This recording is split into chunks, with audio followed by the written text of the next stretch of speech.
excited today to talk with our awesome panelists. We have, let me see, 1, 2, 3, 4, 5 amazing panelists.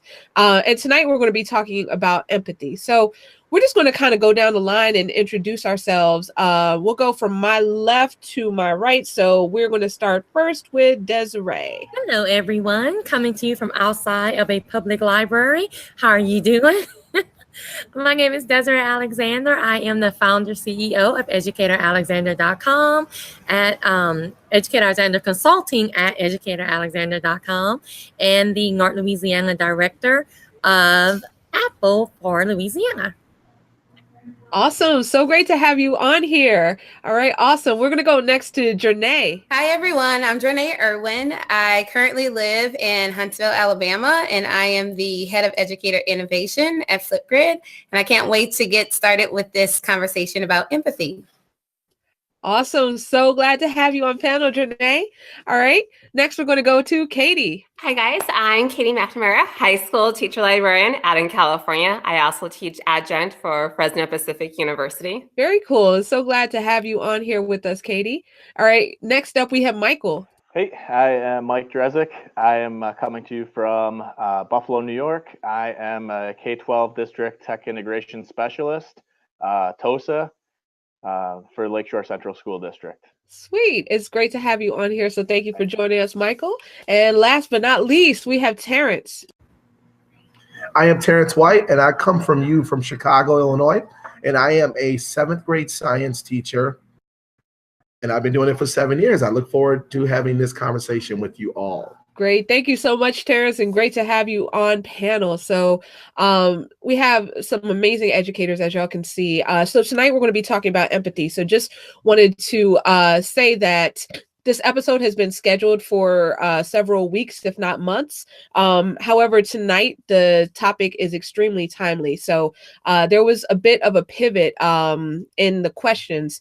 We'll still get to the driving question that initially inspired this episode, but just kind of widening the lens. We want to talk a little bit about empathy in more general terms, in more global terms as well.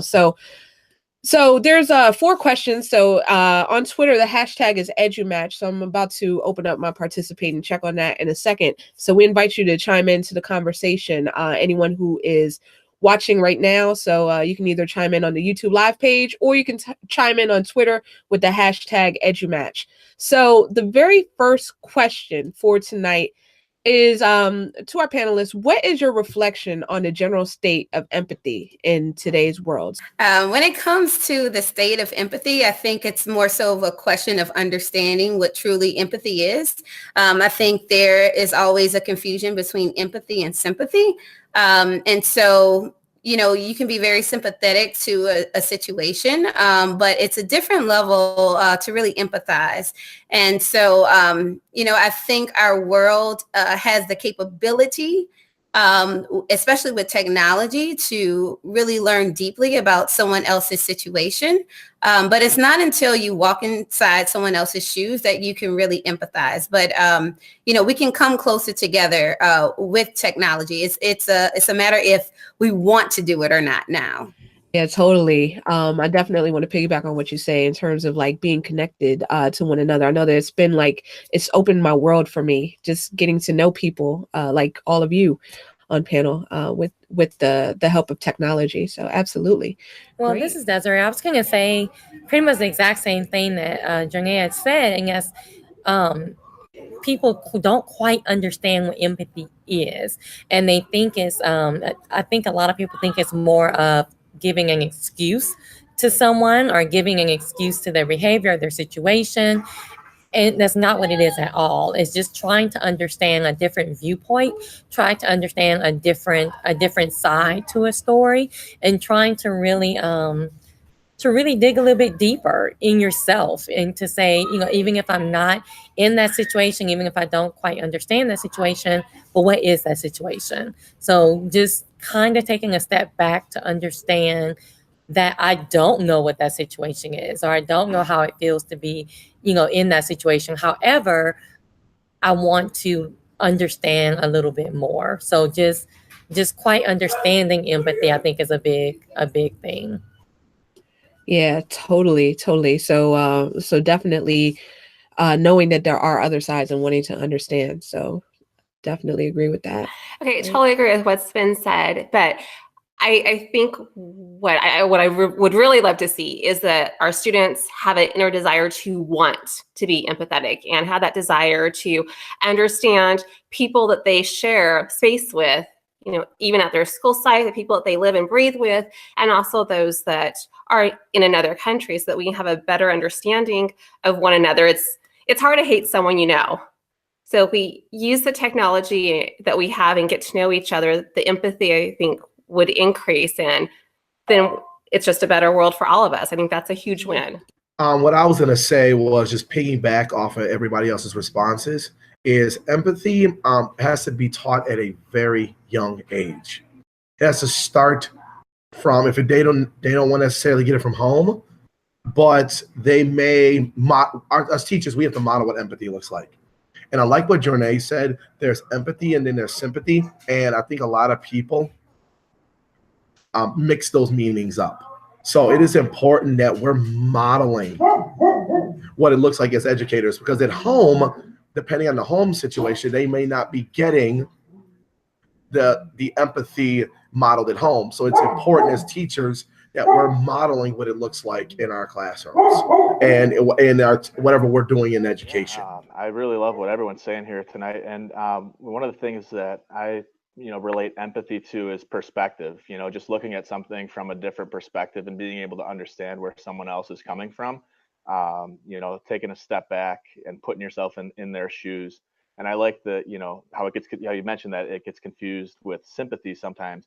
And I think sometimes the students sometimes we don't give them enough credit for how empathetic that they are. We see it sometimes in our own schools towards each other, and I think that's where like as connected educators and being connected on a global scale, if we can somehow find a way to bring that into our classrooms so that the students can really understand students that are different from them, and as well when they see the similarities, I mean, it really helps them develop that sense of empathy. And I like how we touched on modeling and how important that is, but really just to change your perspective and be willing to look at something through someone else's eyes and how it might feel, because it's tough to understand, and it's a skill that definitely gets developed over time, and it takes time.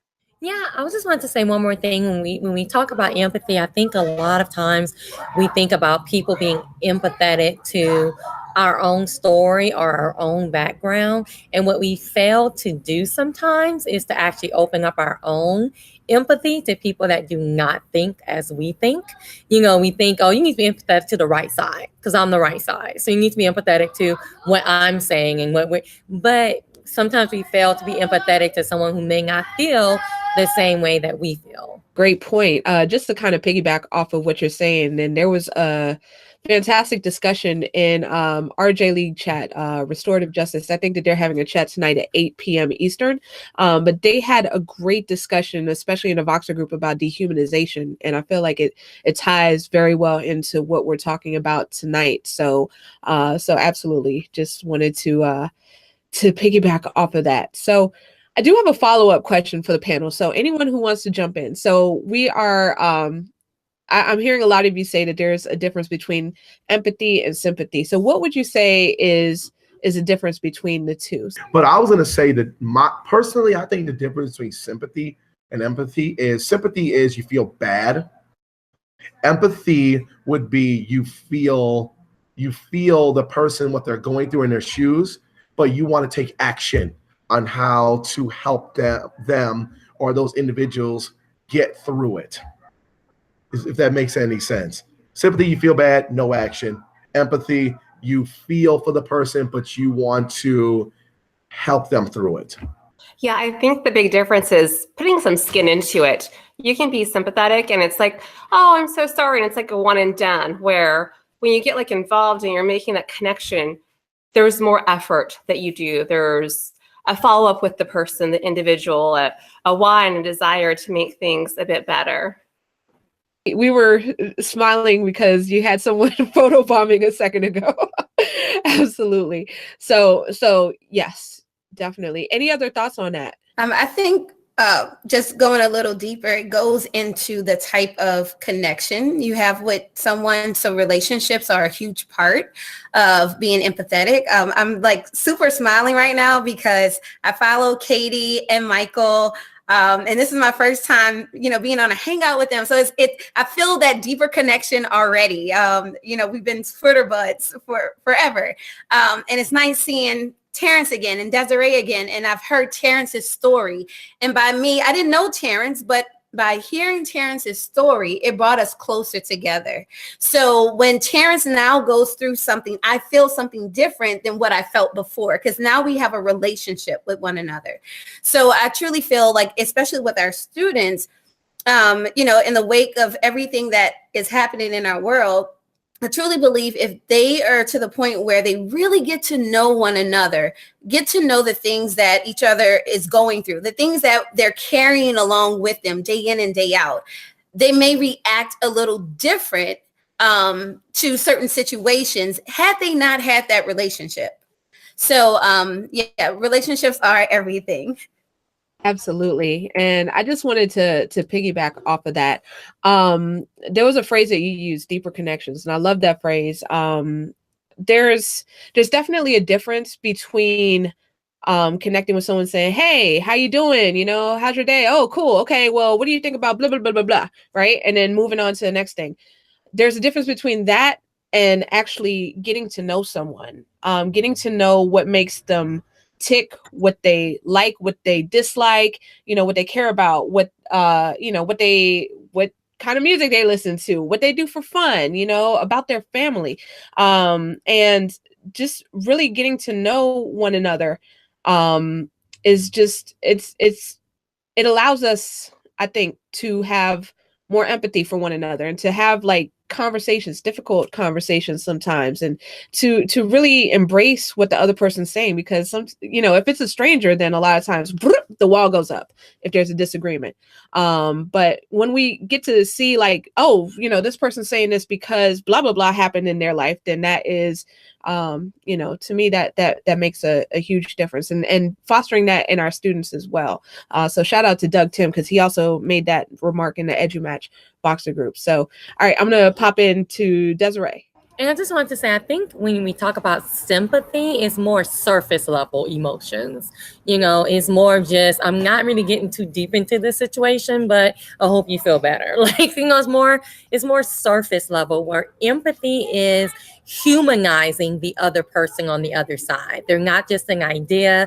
They're not just a culture. They're not just a whatever, but you're actually humanizing them to where you can look at the connections between you two and go, you know what? We are more alike than I thought we were. So that's going to help me to empathize with what you're going through.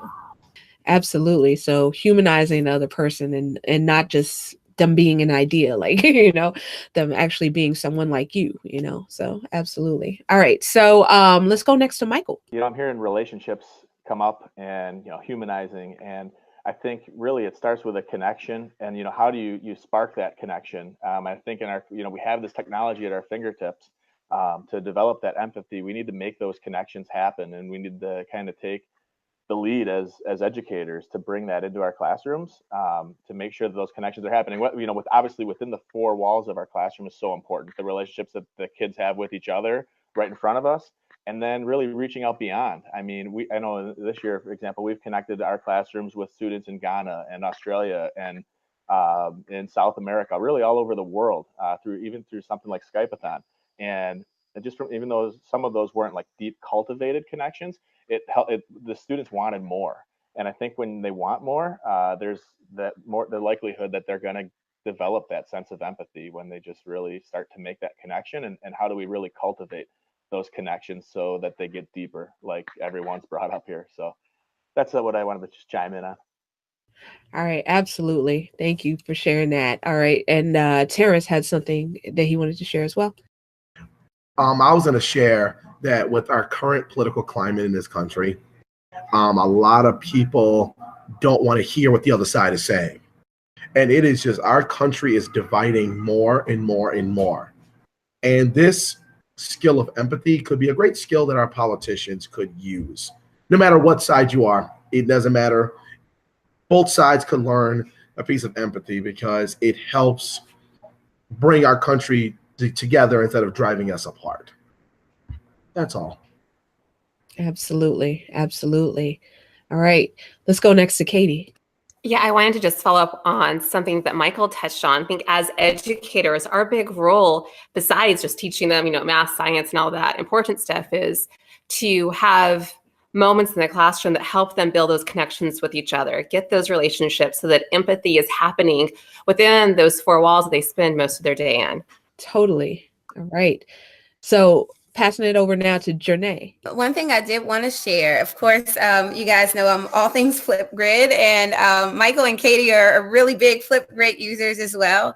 But there's a grid that was created by a teacher in Australia named Bronwyn Joyce. Bronwyn is just simply amazing. And she started this grid by a simple question called what if? And so the what if grid, which has now turned into our global classroom because it's so many people adding to that grid now, it really puts students in the shoes of someone else, asking that simple question, what if? So whether the question was about being a refugee and having to pack overnight, what would you take? So for most kids, they're not going to think about that. That's not going to be the first thing they wake up and think about, but that's somebody else's reality. So the more opportunities that we have our kids really thinking deeply about what others are also going through in our world, I think, it's just simply amazing. Just what they can think and what they can contribute to the world. Another example, I was at a camp in Madison, Alabama, and there was a biology teacher who wanted to connect her students to students in South Africa that are dealing with the water crisis, to really understand what is that like for them. It's one thing to hear it, but when you hear it from the source, that firsthand learning, it becomes more powerful, and students are going to take more action. Just like we mentioned earlier, being sympathetic. Oh yeah, that's happening. Being empathetic. I want to do something about it. I want to contribute. So I think Michael also wants to share some other topics that maybe he was moved by, and also use with his students with our global classroom. Well, I'll just chime in real quick. The grid has definitely taken off. It's amazing. And the topics on there, just to even go back and look at some of the past topics, I know a lot of them focus around the Sustainable Development Goals and the SDGs movement. And if just look to bring those into your classroom, I think is a huge step in developing empathy, to get students really realizing what they are. I mean, I'm kind of embarrassed to realize that I didn't even know what they were until only a couple of years ago.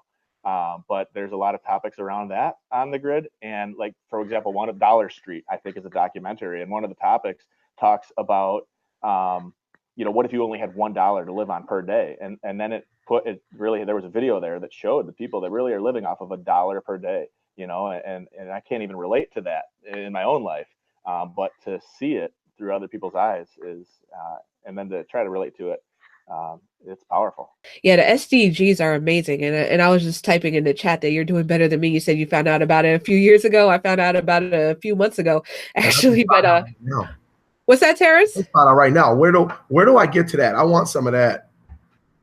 Oh, yes. Okay, so that's a good question. One of us can Google it and we'll find a link for you. Throw the link in this chat. Yep.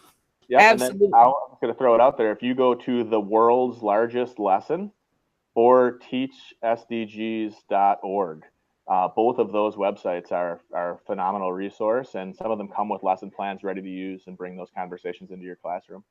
So the SDGs, and I'm really the more I learn about it, or them, I should say, the more that I just want to be a part of it. And I feel like, working together as a team, because these are for the whole world, so these are global goals. So working together as being part of a team, and that definitely also helps foster empathy. So I'm going to kick it over to Janae. Yeah, so as Michael was talking about, could you live on $1 a day? That would be a phenomenal lesson in a classroom that spans from just a moment in time. So I can see cross-curricular opportunities happening for students, and then also that empathy being built, and then also survival skills. You never know when your current situation may change. And I think for students who may not have gone through things like that, they may have a different lens when there's a child who's struggling or may not have the money for a field trip or something else. They'll have that empathy already built up to be able to do something. It's making me think also of the lesson from, I think it was 1968, the brown eye versus blue eye experiment, the day after Dr. Martin Luther King Jr. died. So a teacher in Iowa created an experiment in her classroom just so students really understood what racism was all about. So she gave them that experience. And so they looked at it differently than what they had heard about, because now they felt it. And so I would challenge any educators that are out here listening to really look at those sustainable goals and start creating some meaningful experiences for students to not only learn, but to connect with others. So definitely lots of great conversation going on, and we're still on the first question. So, so we're about to go to question 2. Stay tuned. EduMatch will be right back. Hey, EduMatch, it's Mary Alice. Really excited. The Digital Citizenship Institute, we have partnered with empatico.org for the next 30 days. We really hope you'll join in on this fun contest on social media. We're looking to get grades 1 through 5 teachers signed up for empatico.org, and we have a special EduMatch URL. When you sign up, and for the drop-down menu, you pick the Digital Citizenship Institute, take a screencast, have fun on social media. We're using a bunch of fun hashtags like DigCit with the number 4, DigCit for good, Spark Empathy, DigCit, but it's grades 1 through 5, and we really hope that you'll join us because we're going to be giving away some fun gift cards. Just join in and be part of something extraordinary. So thank you. Now back to more learning on the EduMatch podcast. How could we help students leverage their empathy so that they can make a difference? I mean, I think we really, we throw the term student voice around. And I think in this instance, it's really, but I think it'd be best to go to them and ask them, like, what problems do you see in your community? And just look at it from their eyes, see what they notice, see if it's in alignment with some of the things that we as adults notice, and maybe kind of take it from there. And with as far as PBL goes, there's a great opportunity right there to solve some problems local.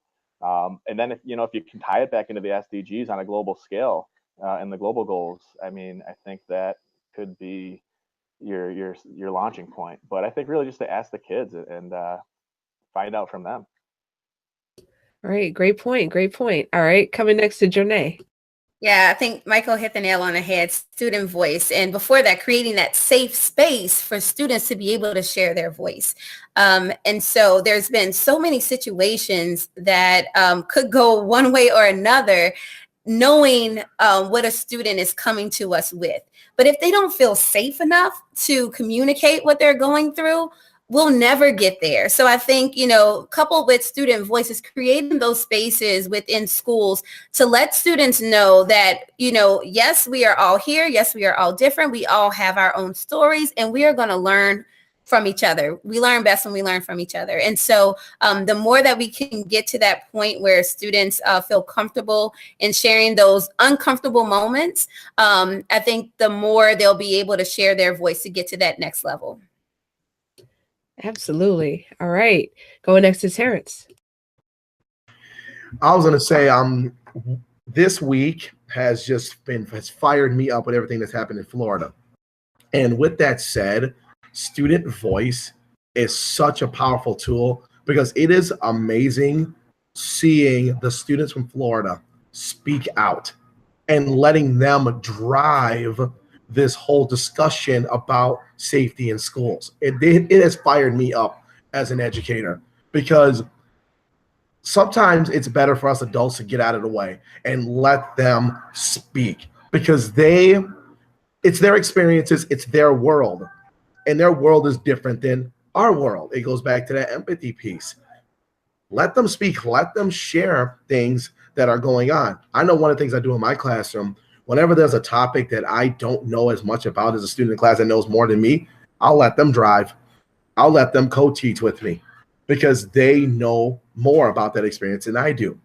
And a lot of educators have to just get out of the way, let their voices be heard, because they have power, and that could help for the future of our country. Absolutely. Love that. Love that. All right. So Desiree. One of the things I was thinking of is creating that cultural responsive pedagogy in your classroom, and just making sure that kind of definitely piggybacking on what Janae said, and that is making sure that you do have that safe space, and making sure that all cultures can be represented without being scrutinized, without being just having a safe space.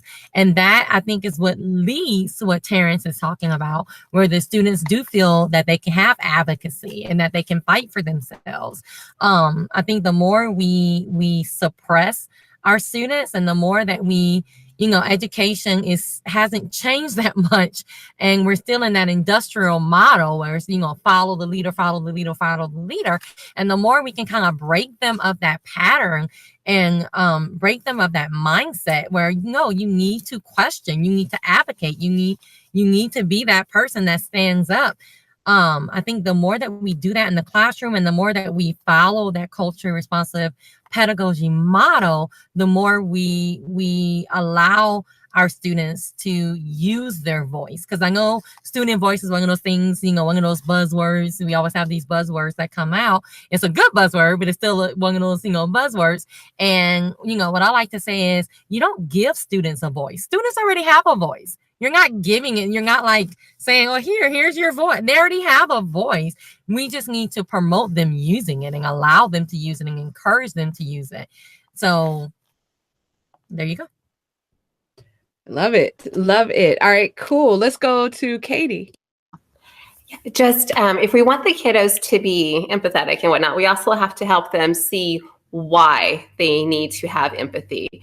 So if we're bringing in content, having an opinion about an event that they know nothing about is kind of hard, and it'll be superficial. But if I bring in images of something, or bring in a virtual reality component, then they're immersed in it and see it. They don't need to read a bunch of boring articles and whatnot, but to have that visual of what others are going through, that impacts them. And after seeing that, now they can come to a decision about what those people or that individual would need.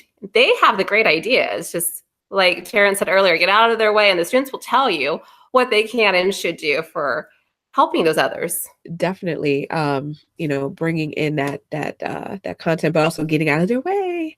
So totally, because they know what they're doing. They know what they're doing. So absolutely. All right. So switching gears to the next question. So this was the question that originally inspired this episode. So it might be kind of switching gears, or it might not. It might be a good tie-in. So the question is, what's the difference between empathy and charity? And we already talked about the difference between empathy and sympathy, but what's the difference between empathy and charity? And I'll give a little bit more context. My mom wrote an article, so I tweeted it out. I set it up to tweet out at 6:15, where she had she told a story of her youth. So I tweeted it out, so I'm not going to spoil the story. So if y'all wanted to check it out, then it's coming out from my account, not from EduMatch. But I just felt that was just something that stuck with me. It was like a sticky message. So Desiree, what are your thoughts? Well, I have two kind of different thoughts about that. One is I feel like empathy could lead to charity. Because I don't want to downplay charity and make it sound like a negative or anything. But I think empathy can lead to charity. But I also think that charity can also be that surface level. Again, it depends on what you do with charity. But I do think charity can also be that surface level of a Band-Aid where, okay, well, you need something, I'll just go donate something and I'm done. I don't want to go any deeper than that. Now, again, there's different levels to charity, because charity could be volunteering and getting all knee deep into the situation and really wanting to empathize, and really, so it just depends on the level of charity that we're discussing. What I was going to say is charity, empathy goes back to action, and oh my God, my mind just went blank.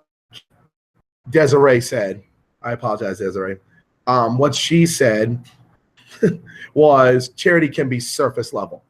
And when I think of charity, it doesn't have to be fiscal charity. Charity can be, for example, helping a person across the street who's blind. That is charity. I think charity is all about taking your time to help someone. That is solid charity. It doesn't have to be a penny. Volunteering in a soup kitchen is charity. Helping a student who's being bullied, that's charity. And it's also empathy. So they each can go hand in hand, because if the stronger the person's relationships are, the stronger the empathy would be. And then the charity would be the ultimate result of that. All of those can be surface level, or they can go as deep as the whole allows them to go. Between charity and empathy, I think a big difference would be your motive. What's your driving force behind it? Are you being charitable and donating a lot of your time and being there and have that follow through? Or are you doing a quick, I'm writing a check because I can, and I want to say I helped those people for like bragging rights later? So why you're doing something is always going to matter. I also think empathy is just that feeling that pulls at your heartstrings because you've also been through it. So like, for example, many of you who know me know I've gone through Hurricane Katrina. And so, just having that experience of walking through water with bags over my head, I'm more empathetic when others are going through that exact same situation because I know what it feels like. So I think when it comes to empathy versus charity, and it's not that one is different than the other, I think it's more so of a feeling, a deeper connection that you have to someone else who is going through some of the same things that either you have gone through. So that's the lens that I'm looking at through empathy and charity. Definitely charity is the action that goes along with it. You can have empathy without charity, and then you can have it side by side. So yeah, that's a very good question, Sarah, to ponder about. And I'll be thinking about that even more. All right, cool. That is awesome. Thank you all so much for your responses. So absolutely. And I'm also kind of deconstructing in my mind. But for me, I agree with what you all said. I think that also the why is a huge part in my answer as well. And like for me, empathy feels like we're in this together, like we're all one. Charity, like y'all said, and you all really touched upon it, then sometimes it can have empathy with it and sometimes it doesn't. So definitely going back to what Katie said about the motivation, it really resonated with me. All right, cool beans. So last question, anything else you'd like to share? So Michael, we'll come to you first. Yeah, I know I didn't really chime in on charity because everyone had such great things to say. But I was just thinking about it now as you were speaking, and I'm thinking, charity can potentially fuel empathy, and empathy can fuel charity. It kind of work in both directions. So definitely a lot to ponder and think about and reflect on. Just as far as any last things to share, this I know I don't want to promote things, but this book right here, it's not my book. It's by Sean Robinson. Senior_tutor on Twitter, connections-based learning. I'm just digging into this now, and there's a CBL chat going on Twitter. It's a slow chat, and I am just blown away by the projects. I mean, we talked about the water crisis, we talked about the global goals. It's just there's some amazing stories in this book, and just some actionable steps as teachers is how we can have more empathy in our classrooms. And another tool that I'm using is Empatico. Right now, it's aimed at just 8 to 10-year-old students. It's sponsored by the Kind Foundation, but it's just been phenomenal for our learners to have those exchanges and those connections right there, all within that platform. It's definitely, and their hashtag is Spark Empathy. So, and really, if you search the hashtag Spark Empathy, you'll see some neat things happening in classrooms that are involved in that project, and just in general around education. just wanted to thank all of you for just an amazing conversation. Thank you all so much for sharing your thoughts and your insights. I think that my one concluding thought, once again, is that, we are all in this together, this thing called life. And to paraphrase Prince, right? But we're all in this together. So, I think that that's what gets to the crux of empathy, and just really just seeing each other, seeing each other as fellow human beings, that we all have something to contribute. We all have something to share. We all have challenges. We all hurt. We all feel. We all, there's just so much that makes us human beings, and just recognizing that humanness in other people that we come across in our life. To me, that's the definition of empathy. So so we're going to go ahead and wrap this bad boy up and put a bow on it. So definitely wanted to thank everybody tonight for just your amazing insight. Everybody take it easy. Thank you so much, and have a great one. Edge match.